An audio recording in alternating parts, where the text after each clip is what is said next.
agonising over even the smallest purchase.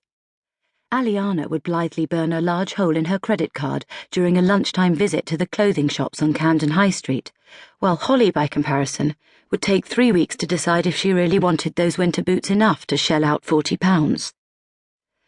It had taken her a while to get used to Rupert's wealth, and while she pretended to love it when he took her to expensive restaurants or presented her with an obscenely large bouquet of flowers, inside it made her itch with discomfort. "I didn't ask," she sniffed. "I assume it was an early birthday present." "Oh, yeah," Aliana looked at her sideways. "The big 3-0. How are you feeling about it? I'm bloody glad that I've still got 5 years to go. I mean, no offence, but I definitely want to be married by the time I'm 30.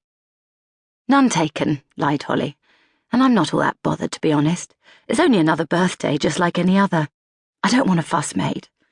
"Oh, but Rupert will definitely want to make a big fuss," said Aliana, failing to keep the envy out of her voice. "He'll probably take you on a skiing trip to Verbier, or buy you a diamond ring." At this, Holly actually laughed. "What? I bet he bloody does now, and you'll have to eat your words," Aliana continued, breaking off for a moment to sweet-talk the guy on the other end of the phone. Once logged in, she ignored her overflowing inbox and opened Facebook. "Wow, I'm sorry, Holes, but your boyfriend is seriously fit." Holly looked across at the photos on Aliana's screen. They were of Rupert, taken while he was on his recent work trip to Japan. With his pale blue shirt sleeves rolled up and a lopsided, slightly tipsy smile on his face, he did look very handsome. "Yeah, I know," she smiled. "If you ever, get sick of him or anything—" Ow! The hole puncher that Holly had lobbed across the desk bounced off Aliana's arm and hit the carpet. In the end, Holly had to abandon her plan to deal with the letter at lunchtime, because Aliana dragged her to the market to get a falafel wrap. "They are so good, babe. It's like having an orgasm in your mouth." And then to the nail bar. Holly resisted the temptation to join her. She had made her lunch the night before and brought it to work with her.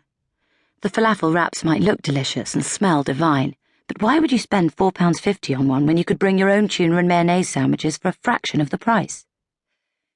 The morning's sheeting rain had blessedly passed, but the sky remained heavy with thick clouds the colour of paving slabs. Camden did its best to inject some colour into proceedings, boasting extravagantly decorated stalls and clusters of punks with neon-bright Mohicans.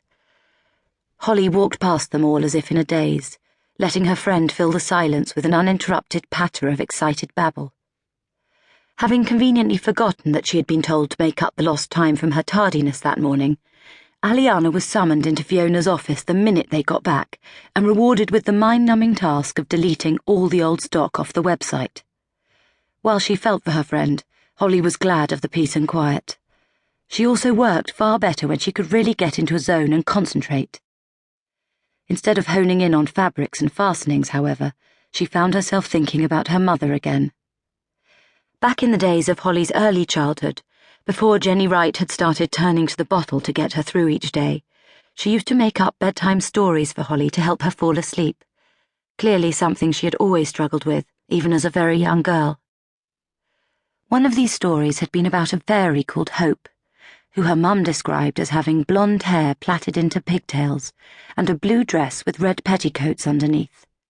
When Hope danced, her skirts would swirl together, and sometimes she spun so fast that her dress looked purple.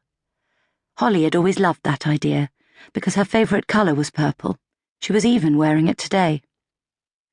Whenever Holly was having a particularly tough day, or when she found herself in a situation that frightened her, she still conjured up Hope. She would let her dance, just on the very edge of her mind, watching as she spun round faster and faster. As Holly sat at her desk now, gazing at her screen but seeing only her past, she felt Hope's presence as keenly as she had all those years ago, back when she had no idea just how scary life could become. "Your phone's ringing!" Aliana had wheeled across and actually nudged her. Flustered, Holly snatched up her mobile, dimly aware as she did so of Hope dissolving into a smudge of colour. "Hi, darling." It was Rupert. He always called her at around this time, when the sleep-inducing effects of his lunchtime drink had kicked in. She felt sorry for him in a way, having to do so many meetings with clients that expected to be entertained. But then he did seem to enjoy himself. "You sound worn out."